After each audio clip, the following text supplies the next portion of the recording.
Namaskar, everyone, and warm greetings of the very cold winter. Welcome to our very first episode of the Dimensions Desk, where we explore our learning journey in the course called Educational Dimensions, which is offered by the Department of Educational Leadership at Kathmandu University, which is led by our most respected Dr. Bhavana Shrestha ma'am. I am Shisha Bisto, MPhil scholar for the Education Leadership course, and I have 10 long years of experience working in multiple sectors centered in one way or another to the field of education. Now, my fellow scholars, I invite you to introduce yourself very briefly as well, please. Let's start with Meensar, please. Hello guys, good afternoon. Me Minraj Pant and professionally I'm working as educational leader, working as principal at Seti Shiksha Southern School. Uh, it has been almost 20 years and today I'm too much delighted to share my experiences, the insight related to philosophy in this podcast. Thank you. Thank you, sir. Manika, ma'am, please go ahead. Namaste, everybody. I'm Manika Subbarai from Dharan, working as an education leader as well. It's been more than 10 years that I'm working in this sector. Today definitely would be an amazing experience for me to learn from you all and talk a lot about the spiritual aspect. Thank you very much. Kabina, ma'am. Namaskar, good afternoon to everyone. And I'm Kavina Shrestha. I'm from Kirtipur.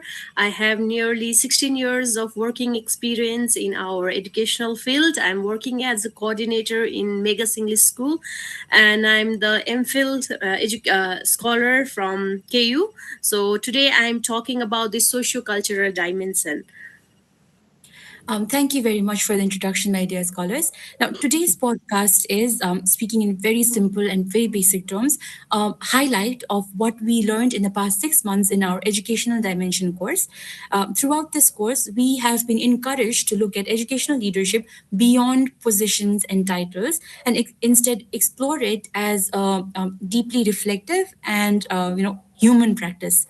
Over this semester, we engaged with four key dimensions of leadership: philosophical, which means I will be talking about, sociocultural, which Kabina ma'am will be talking about, critical, which I will be talking about, and spiritual, which Manika ma'am will be talking about. And each of these dimensions invite us to think more deeply about the purpose, the context, the power, as well as the inner values in education. Rather than focusing on just skills or management of school, this course has asked us to slow down, to reflect, and to question how our own experiences, how our belief systems, how our context shape the kind of leader that we are becoming. Now, to begin today's session, we will start with the philosophical dimension because this is the very first session that we had in our class, and it is probably the one that stuck deeply with most of us because it showed us that philosophy is not just abstract ideas. It is, in fact, very actionable, it is very deeply reflective, and it is something that we must inculcate in our daily practice. So, Meensar, would you like to go ahead and reflect on your take on the philosophical dimension? Now, what I really want to know is how would you define an emerging educational leader who is, let's say, prepared for the future? Yeah, that's a really interesting question. As the society is moving towards more complex and ambiguous condition. So before joining this MPhil, I was really under the stress and confusions in terms of how to lead my school ahead. However, I have got clear picture in terms of what sort of leadership strategy is applicable in current practices and how the future education should go ahead. So, critically analysis, reflective thinking are two very important tools that we have learned from this very session, especially from philosophical dimension. Before this, I was a strict principal, and my work or functionality was limited to managerial role only, and all the staffs were supposed to just obey my strict rules and regulations. However, these days I'm able to create a welcoming, warming, and one sort of inclusive environment where all staffs can express their opinions and they are free to keep their opinion in terms of what sort of policies and educational activities should be practiced in order to make the school more inclusive and so that all the students would get benefit for tackling the situations which are burning issues in the world these days. Moreover, uh, all the staffs are given equal opportunities, resources, and value, respect as well. That's why my perspective towards leadership has been transformed due to this 6 months session, and I'm too much confident to lead the school ahead, integrating all the digital tools as well, and taking the support of artificial intelligence as well, because these days the young generations are too much stick to social media and different AI curated content as well. That's why we need to embrace those innovative technology. Actually, those technological knowledge are also too much substantial in order to cope with the challenges which are in the recent paradigm of the society or world. So this is my perspective uh, for this question. Thank you so much. Now, any question, please, from other friends? Of course, as you are talking about the philosophical aspect of leadership, I am very much interested to know how is philosophical thinking different from common people's thinking, and why is philosophical thinking crucial for educational leaders to guide the schools, Mincer? Yes, Very good question, by the way, Monica ma'am. actually, of course, there is thinking process which takes place in the mind of common people as well. Not only the exclusively not only to the mind of philosopher, but there is distinctions between these two thinking process. Everyday practices are related to common people thinking. People think to solve their immediate problem, but there is not always the same case that our assumptions or whatever we are doing as a practice, or as a culture, as a tradition, that every time cannot solve the situation.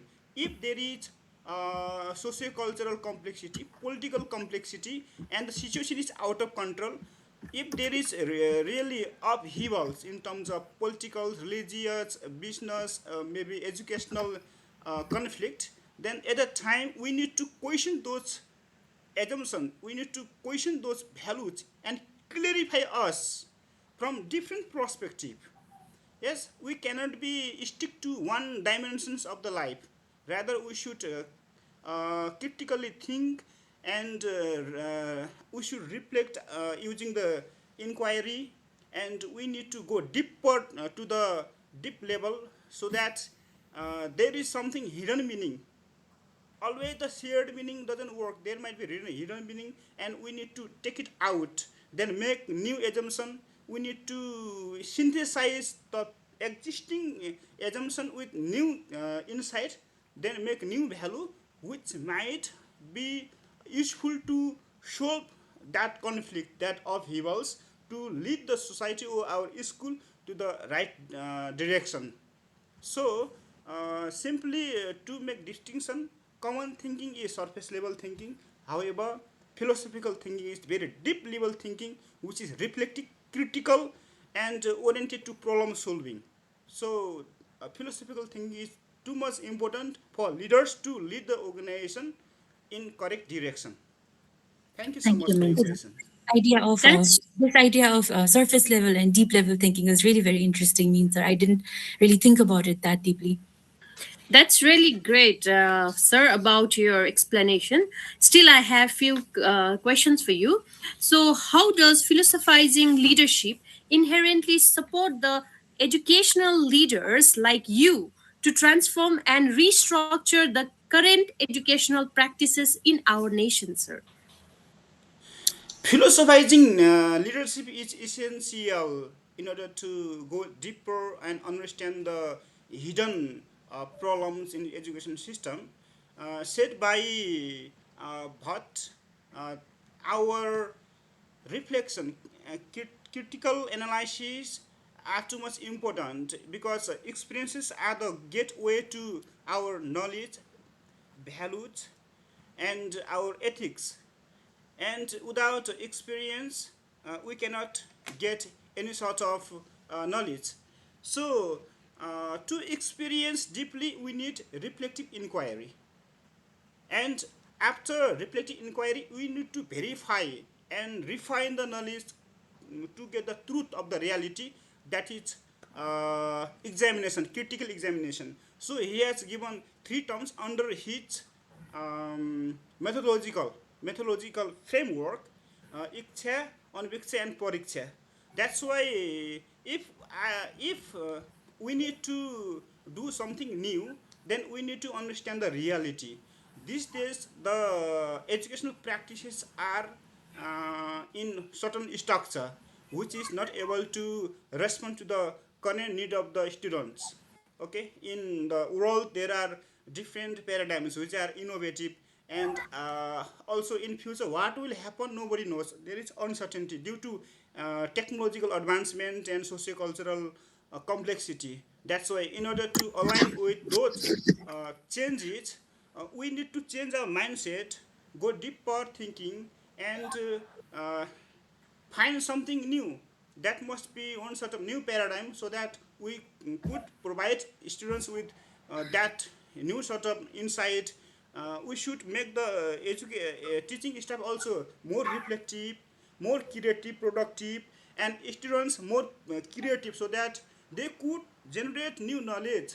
Okay, here is a system. Just our education system is centered to only one certain scores. Yes, the examination results are acknowledged by all organization, also from the parent side.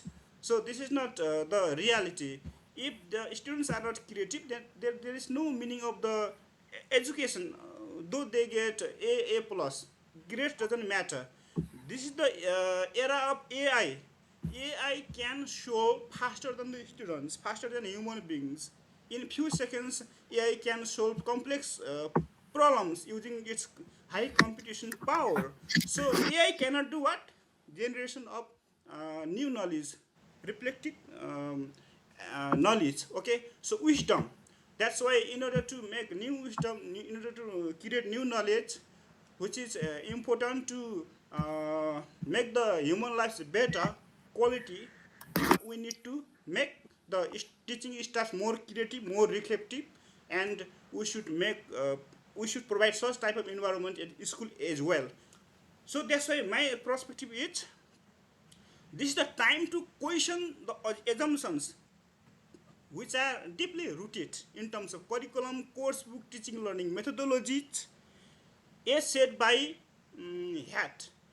Okay, Hat. I went to the articles written by the Hewitt. I mean to say Hewitt, Randy Hewitt, and he has clearly written in his article that we need to firstly question the assumptions. If that assumption is leading the education system in more complex situations, not solving the current expectations of the parents or students, then we need to go deeper into the biases, prejudices, value system, and clarify ours, and then make new assumption, synthesize the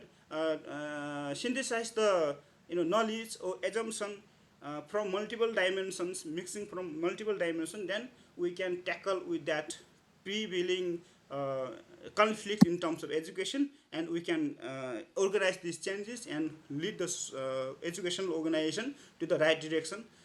Then that is the good idea, I think. So in future we should be more reflective, more knowledgeable, more competent in terms of education, and we should embrace digital education as well. Plus, we should take the support of AI, so that the education will be more productive, more inclusive, and it will be able to address the challenges and solve the problems of the world. Okay, so this is my perspective. Thank you so much, all of my dear friends. And if there are more questions, you are supposed to ask me, no problem. I think you have no questions. So, I have got one curiosity in terms of socio-cultural reality. Philosophy is ultimately, studied in order to solve the people in the society. And society is complex phenomenon, and every society has complex socio-cultural dimension. That's why I would like to relate this perspective, and I would like to know. I would like to enhance my insights regarding sociocultural perspective and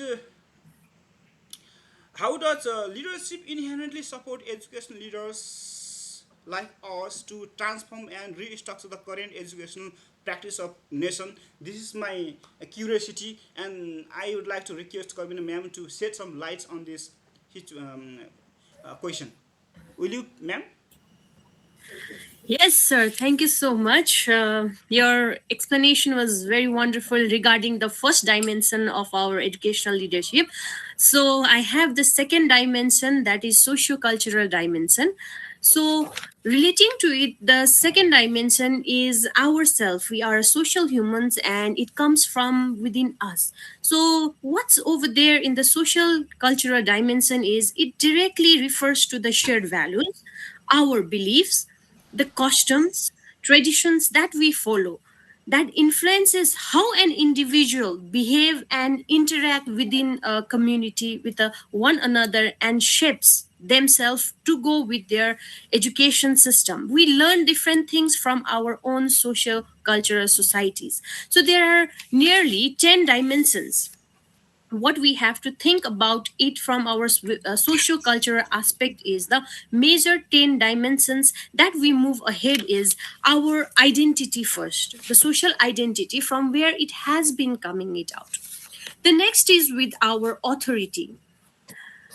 Authority also provides us from which socio-cultural things we are moving ahead, social structure, how the society is been organized with it, our cultural norms, which includes the language, art, traditions, and our social status, roles and positions in our society, the achievements that we maintain, the lifestyles that move on ahead with our different kinds of things that will shape up with our leadership process, then moving ahead with the rules. So these all also are the ones, and next moving on with the time is very important. With the time, with the space, we are moving, and with the time the social cultural things that in our society it moves ahead are also to be adopted in our educational system. So these are the important 10 social dimensions that has to be moved ahead. All right, that's interesting. I hope other Means sir friends is have also muted, some sir. curiosities. Means sir, you're muted. Yeah, that's wonderful. Yeah, uh, I have learned so many things from your presentation. Thanks a lot, ma'am, Kabina ma'am. Agreed, agreed, agreed. I also have another question for you.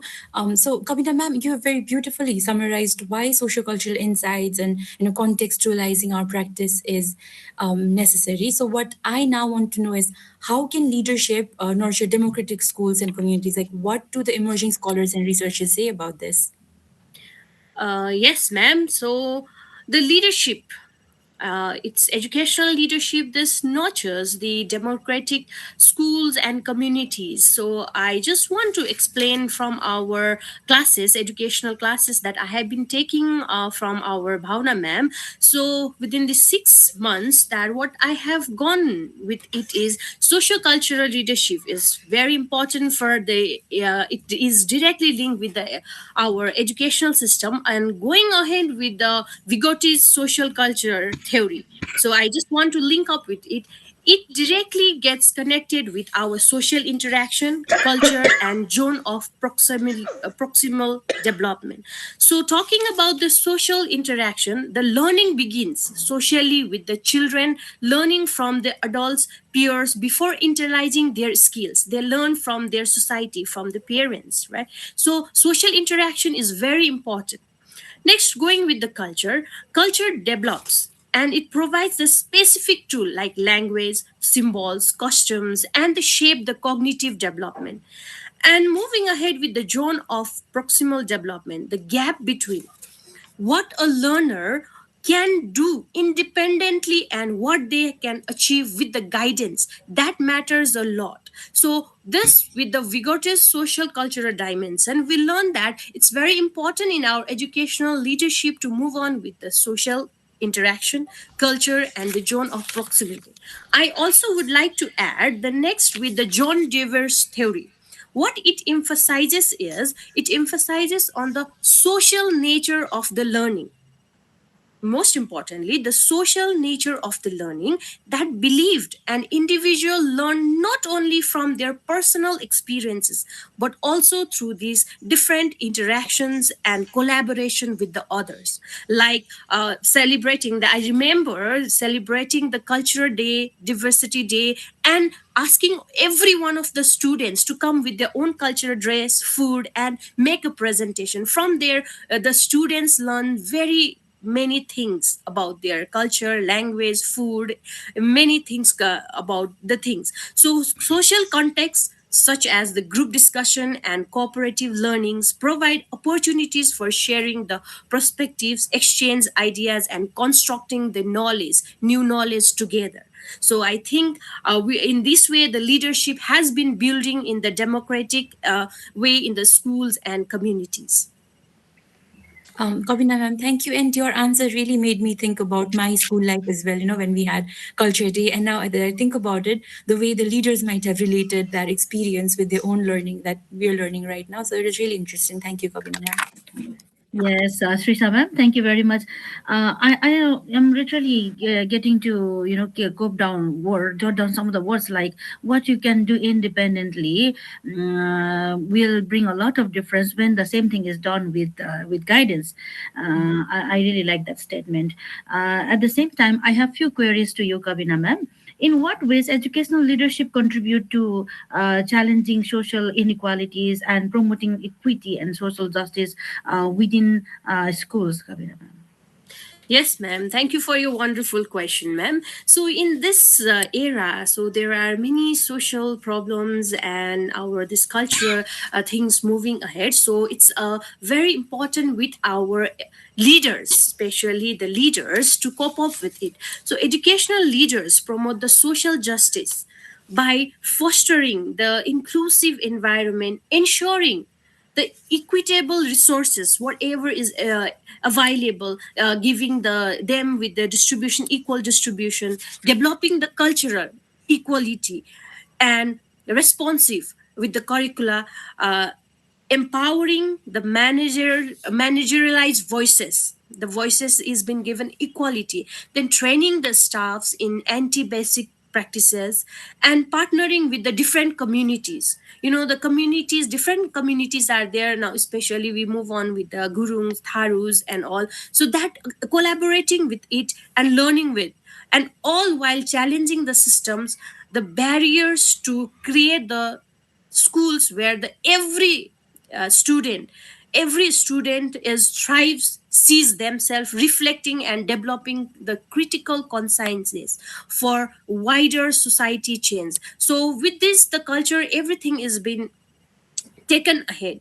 Next is with ensuring all the resources allocation for the all the students equally, then establishing the safe accepting environment, accepting with the all religion, culture, traditions that value the diversity, and implementing the different kinds of cultural responsive teaching, promoting critically thinking about the injustice and giving the justice to each and every one, like with the language. Nowadays we can see that the Newari language, Nepali, that has been given the importance. So slowly I think so many other languages will also come ahead.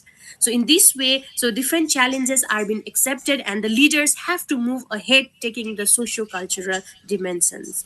So these are the things that I have. And is there any other more anything questions? Ha, highly appreciated. Wow, it was mind-blowing presentation. Indeed. Thank you, sir. So, as I had gone through this socio-culture dimension, as well as the sessions that we had the past 6 months, I have come to realize that socio-culture dimension is very closely linked up with the spiritual dimension. So, I would like to ask Manika, ma'am, to let me just know how you connect the leaders who come from the different socio-cultural backgrounds with the spirituality to understand the leadership? Well, thank you very much, Kabina ma'am, and the whole group.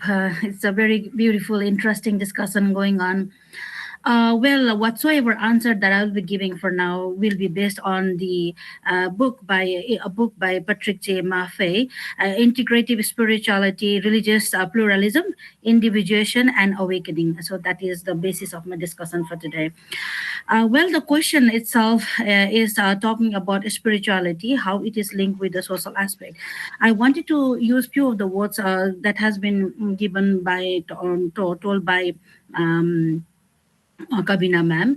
For example, the individualism, the individualistic part, the individual, who you are, what you do, and your conscience. What is a conscience? If we do not link this with our external world, the leadership will be a complete failure. That's what I wanted to talk about. For me, spirituality is leading yourself from unawareness to awareness. So people from different social backgrounds will have different understanding about spirituality, definitely, because as a leader, whether you are in the academic sector or any other field, it's very important that you understand that spirituality actually is a process of becoming what you are inside and what you are doing outside. If you ask this question to your, let's say, if we take an example of our school itself, if you ask, for example, 10 people in your school, do you really wanted to be a teacher?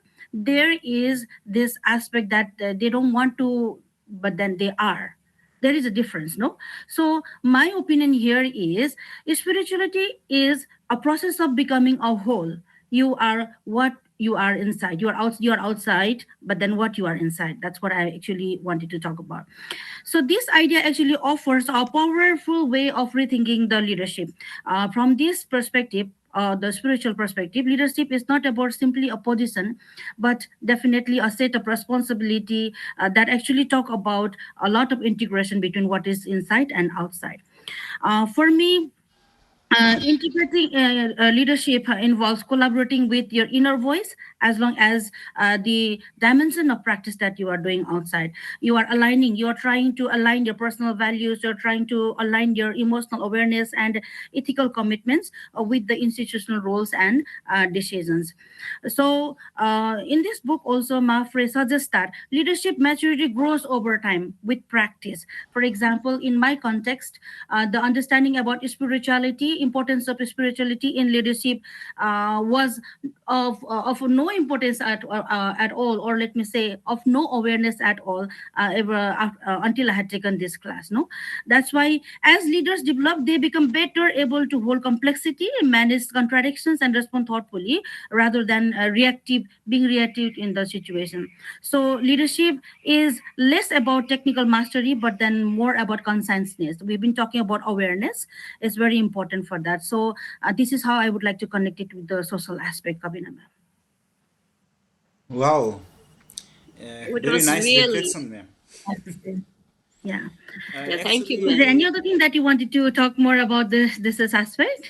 yes, I would like to add one more perspective in terms of spiritually, because I'm too much concerned to this dimension as well. You know, sometimes when I think deeply, then I think spirituality is not related to religion. Sometimes Yes. misunderstand this term. Rather, Mm. what I guess and what my understanding reveals is. Uh, knowing your inner voice, because everyone is guided by he its or her core values, and on the foundation of that his behaviors are reflected in his workplace. That's why before making the decision, we need to listen to our inner voice, evaluating our core values. If our decision aligns with that core values, then our decision is good, and we can do better in our workplace related to our responsibility. Otherwise, if we impose some responsibility upon us which doesn't align with our inner voice, then we can be failure, I think. That's Yes. why linking these multiple perspectives, I would like to add one more question to you so that I could get more insights from you, ma'am. You have studied Yes. a lot related to this dimension. So you already know that you are too much aware regarding institutions today are very pluralistic. Yes. Yeah. So, how do you think leaders can honor multiple belief systems while providing moral and ethical directions? Exactly. Pluralism, as you said already, is one of the very important aspect of any organization, modern day organization. And the leader must understand that no single worldview can act as an absolute truth. And it is of prime importance for the leaders to understand when the time is there. um, Institutions definitely are pluralistic in nature, like I told you earlier, as people from different views or opinions and religions, they exist. They have different upbringing. They practice different religions, and it is very important for the leader to also understand that my capacity could be limited, and I should respect each and every religion, the pluralism of the organization, or the pluralism of the administrative aspect as well.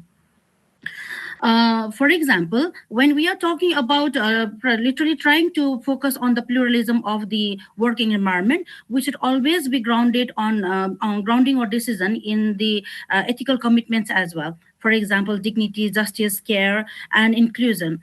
Specifically, when it comes to the educational leaders, they do not need to resolve differences into a single ideology, like I already told you. Instead, they can create diagonal spaces where diverse perspectives are respected and they are engaged. We talk about moral authority, in which we talk about different imposing different kind of beliefs, but facilitating ethical reflection and collective responsibility at the same time. So paying respect to the plurality of the environment of the organization is very important when it comes to spirituality. Paying respect to all the spiritual aspect, paying respect to the opinion of the people. I think that is one of the very important, or respecting the pluralism of the administrative aspect of the organization. I mean, sir. Okay, thanks a lot for your wonderful sharing, and I hope some other friends have also some curiosities in terms of spirituality to the floor is open for other friends as well. Oh, thank you, Minsa. And it is spirituality. Of course, we have a lot of questions. Your idea of looking into oneself to look at the world outside was really very interesting, Monica. I mean, that is what I got from what you just said. And you very beautifully summarized the entire spirituality related session. And you've stated the importance of spirituality, which I think often gets overlooked among all the other dimensions that are constantly talked about. So, what I now want to know is, how do you think reflective practice that you talked about can support individualization and reduce, for example, unconscious projection of our own personal biases, our own assumptions within an educational institution? Hmm. There is one statement from the Gospel of Thomas. If you bring forth what is within you, what you bring forth will save you. If you do not bring forth what is within you, what you do not bring will destroy you. Meaning, trying to be true, what you are inside, and you are doing exactly what is outside as well. For me, reflective and contemplative practices can play a very crucial role in supporting the individuation and reducing unconscious projections. Because within institutions, especially when we are talking about this through the Jungian lens, first of all, this practice, when we are doing this, we're trying to understand what we are inside. It will cultivate self-awareness, and which is very much fundamental to the individuation, meaning not trying to fake yourself, not trying to lie yourself. You are doing what you want, I've always wanted. Through the reflection, journaling, mindfulness, and some of the important dialogues with the educators and leaders, it is very important that emotional responses, assumptions, and habitual patterns are understood when a person is done. I think this is one of the way how we can practice this contemplative aspect of the Jungian lens. This awareness actually helps the individuals also to recognize when strong reactions towards students, colleagues, or policies may stem from integrated aspect of self rather than from the situation itself.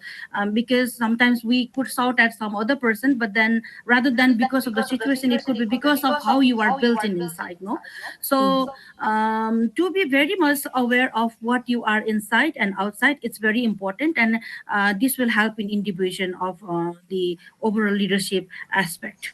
Shresha ma'am. Wonderfully put, Monica, ma'am. Wonderfully put. Thank you. Finally, also wanted to tell you that if you look into, like I already told you in the very beginning, if you look into the spiritual aspect, you will see spirituality is also about the peace. Spirituality is also about the consciousness. If you do every thing with awareness, it will make you very much successful. It will make you happy. It will take you towards ecstasy, towards happiness, successfulness with ease. So if you are not doing things, if you're doing things with unawareness, this will definitely lead you to a rather scenario that will give you stresses. So I think to be able to focus more on the spirituality is very important in the leadership from my viewpoint. Agreed, agreed. Wonderfully put. Now, I think we are going towards the other aspect of the leadership, the critical aspect. Thank you very much for letting me talk to some extent about the spirituality. I wanted to know from Shrisha ma'am, because we have talked about the critical aspect in the classes before. Why do you think we should study this dimension now that we have completed this class? What is your take? What is the reflection from the classes regarding the critical aspect of leadership? Thank you for this wonderfully put question, Monica ma'am. But when I think about critical dimension of leadership, I don't really think about a single theory or a single reading that we went through out of the many within the class. It feels like I think about a feeling, how it made me rethink all the seemingly normal programs and policies and even social situations I have been a part of. It was like a sense that once I started seeing education differently, I could no longer just go back to how I used to understand it. Before this class, I believed that I was already aware of inequality in education. I knew that not all the students start from the same space in life, and I knew words such as access, inclusion, inequality, equity, etc. And I'd worked with various NGOs and INGOs implementing relevant policies. But what I hadn't fully grasped was how deeply inequality is built into our education system and how often we mistake that for normal functioning. So, one of the most unsettling realizations for me was that education is not neutral. Even when it claims to be fair and objective, it is always shaped by power, by whose knowledge counts, whose language dominates, and whose futures are imagined as valuable. So, once I really understood this, I began to look at classrooms, at curricula, at leadership decisions very differently. Now, I began to notice how often education operates in a very, one-way manner. Like knowledge flows from the top-down model, like, the banking model. Students are expected to listen, to memorize, and to perform, but they rarely get to question or to challenge what they are being taught in their classrooms. Silence is often rewarded in our classrooms, while curiosity can feel risky. Sometimes students are even punished for being curious. When I reflected honestly, I saw how familiar this entire model was, not just in schools, but in my own learning experience as well. One reading that stayed with me very deeply was the one by Wagle, Luttel, and Krog, who criticized or who provided a critique on the irrelevance of basic education in Nepal. So as I read it, I felt a strong sense of recognition. Their argument echoed concerns that I had carried for a really long time about how disconnected school curricula often is from the everyday reality of our children's lives. In fact, I long before this course, I had also written several newspaper articles where I questioned this very gap, between what is taught within the classroom and what students actually learn, what they live, what they see, and the experiences that they have in their communities. And through those writings, I have often argued that when education ignores students' social and their cultural context, it often fails to prepare them to engage in meaningful way with the world that they belong to.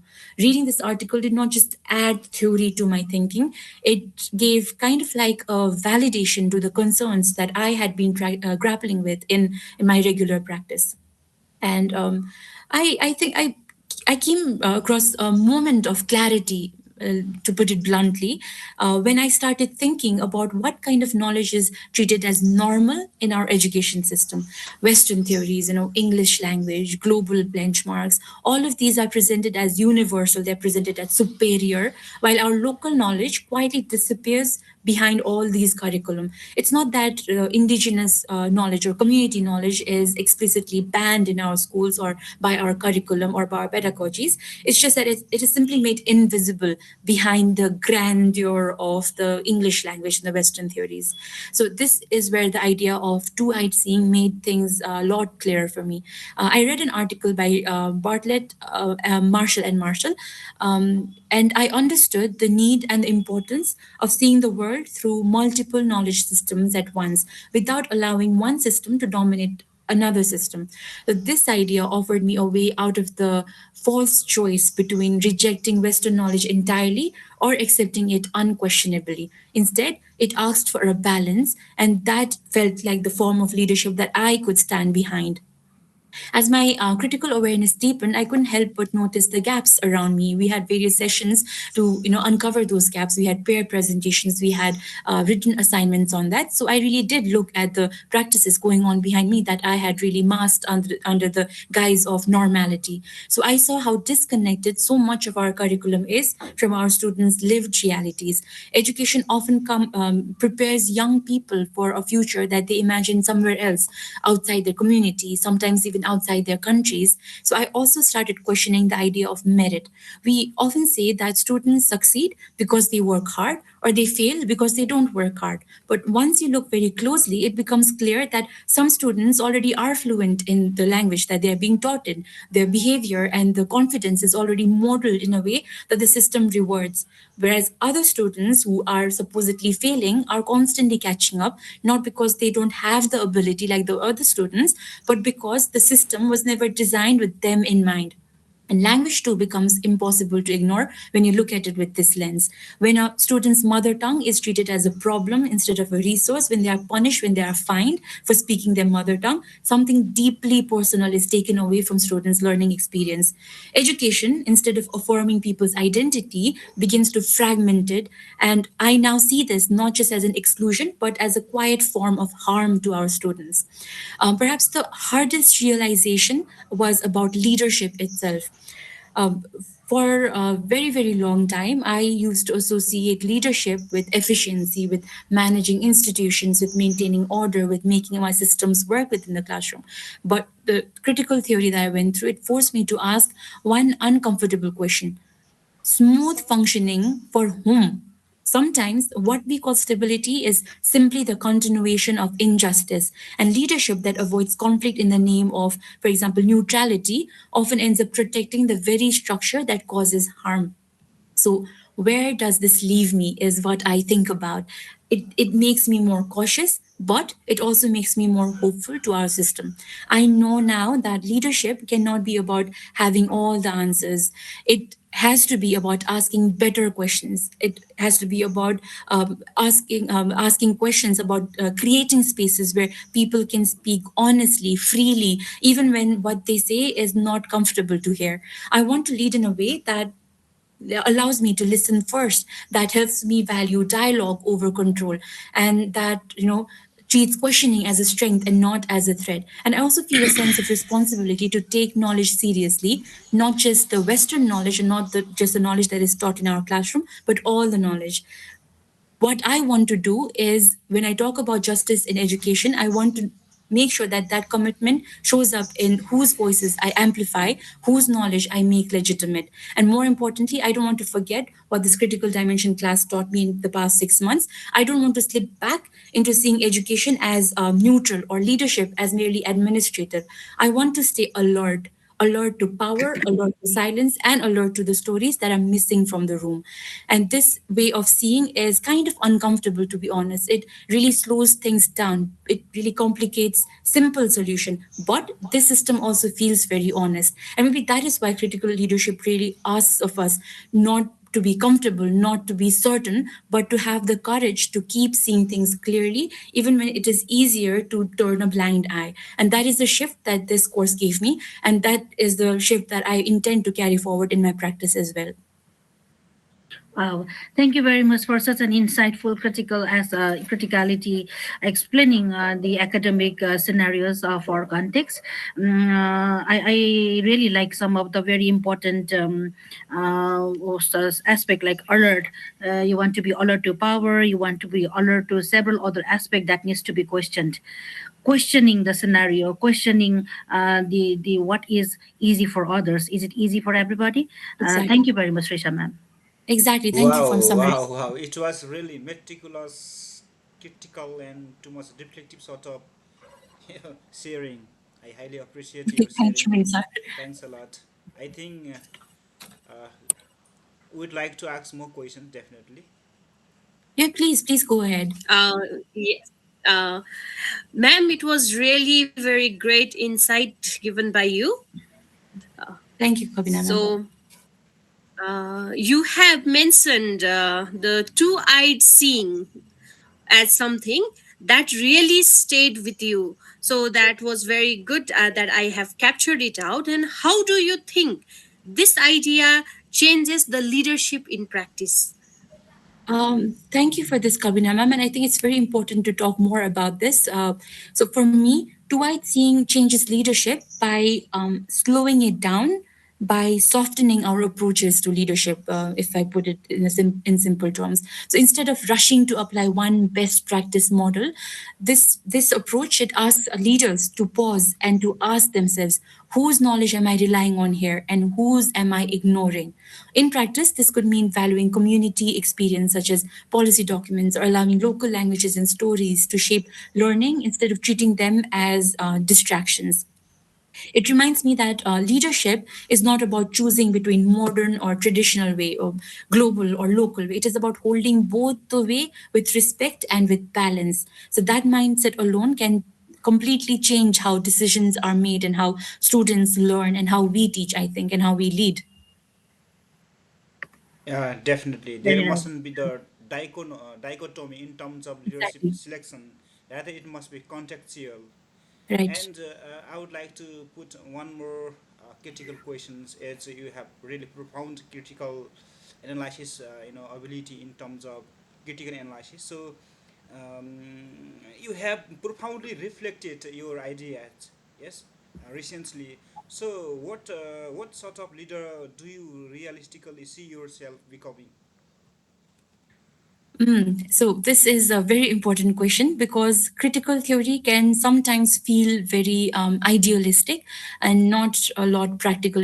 I know it's really difficult to ask difficult questions.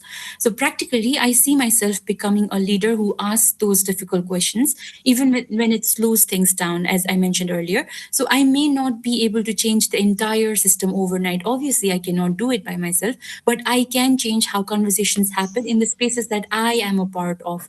So I want to be the kind of leader who notices who is silent in the room, who questions the policies that seem efficient but don't feel fair, and who makes enough room for discomfort instead of avoiding the discomfortable topic. I don't expect to get it right all the time, but I expect myself to be alert, to be reflective, and to be accountable. And for me, I think that is something that can be realistic, that can be brought into action. Amin, sir. Okay, that's wonderful.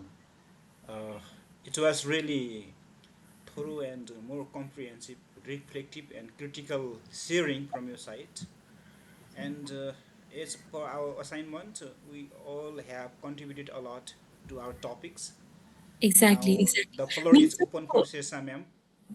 Thank you, Meensar. So, what I was about to say is, after going through all this session, there's one thing that comes to my mind. It is the fact that, after going through the 6 months of this very rigorous education dimension class, where we not only engaged in discussions within the classroom, where we were provided safe space to voice our own opinion, but to express our discomforts as well. I feel like all of us have grown as leaders significantly. I mean, the changes that I see in myself at the beginning of the course and at the end of the course, and the changes I see in all three of you, it's become very, very significant. So I would like to see with all of you what would be the one thing that we would agree on the kind of leader we want to be in the future. So what would you say, for example, means, or what do you think? What is the kind of leader you want to be in the future? Just one Definitely, sentence. yes. Our 6 months sessions, as well as the interaction that took recently here in our sharing session podcast, I have profoundly transformed my viewpoint towards leadership. Uh, in past, it was just just running a school. It means just following the rules and regulations and making staffs follow the policies and engage students in learning environment so that they could get good result and parents would be happy.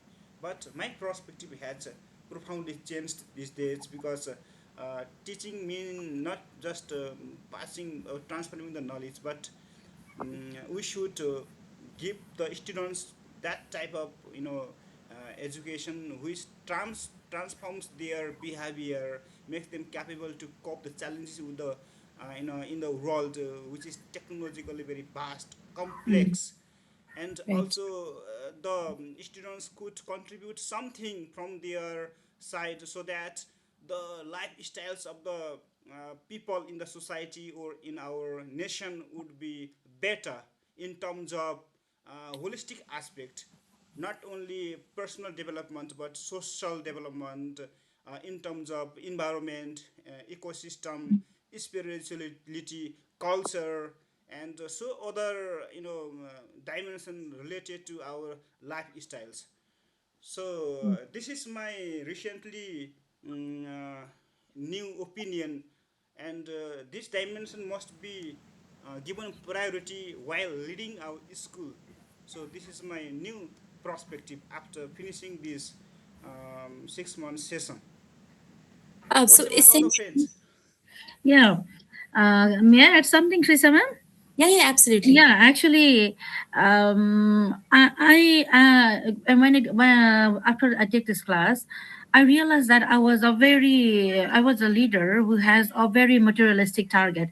For example, this particular percentage of pass and the failure, completing the course on time, the number of students and everything. Somehow, I realized I wanted to involve definitely the spirituality aspect in it, keeping in mind that I wanted to be a very conscious, aware kind of leader, who will be developing a very conducive environment, working environment in the organization. That would definitely reduce blame game, excluding some people. I think I will be creeping into more towards the spirituality aspect. Thank you, Sipsa ma'am. That's wonderful. Kavina ma'am, if you would provide your insights as Oh, well. yes, sure, ma'am.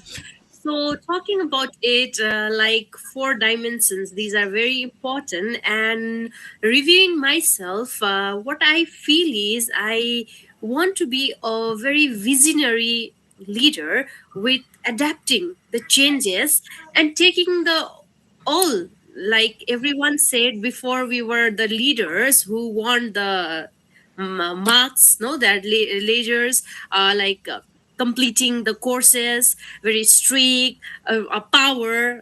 But coming to the 6 months back, let's say, I just want myself to take the students as well as the whole organization towards the change adaptability. That's very important. And with that visionary, there should be a proper vision, not only clear by myself, but the clear by all the members who are involved in it. So slowly, I think so we will be getting it out. Thank you, ma'am.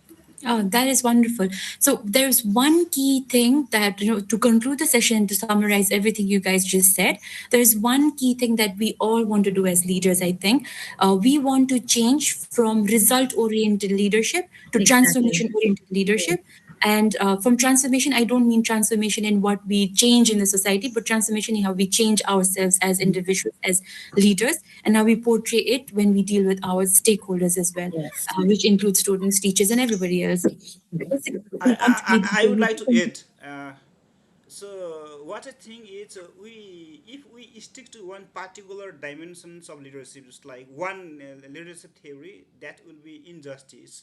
If we really want to cope with the challenges which are really burning issues in the world, we need to incorporate blended approach, which must exactly, respect all exactly. Yes. perspectives of the leadership, not only Yeah. transformative, not only that of transactionals, which has been practiced in corporate organization these days. We should be more democratic, definitely more participatory, and we should respect the technological advancement, and accordingly we should change ourselves. We should culminate some technical skills as well in us, so that we could address those challenges also in our leadership. So our leadership must be, I think, contextual. We should embrace transformational in order to make one side of excitement feeling in the people, so that they could follow us and reach our objective. And also, in order to empower them, we need to support them using another leadership that is democratic. And also we need to support them until we reach the destinations, the goal. That the goal is very holistic, fruitful for every individual, leaders and followers, for whole community, so that everyone's lifestyle would be wonderful and meaningful and full of satisfaction. Thank you Very very much, nice. sir. Very well said. In the constraint of time, I think we should now put an end to this session with an agreement that we are all becoming better leaders. We are learning how to be better leaders, and we will definitely be better leaders. Thank you all very much for this very wonderful discussion. The Dimension Desk was a very successful podcast. Thank you all very much, everyone. Thank you very much. Thank Thank you so you. Okay, much. thank you so much for your contribution. It was really insightful, and it was great learning for us. Thank Thank you, All right, everyone. Bye let's wrap bye. it up.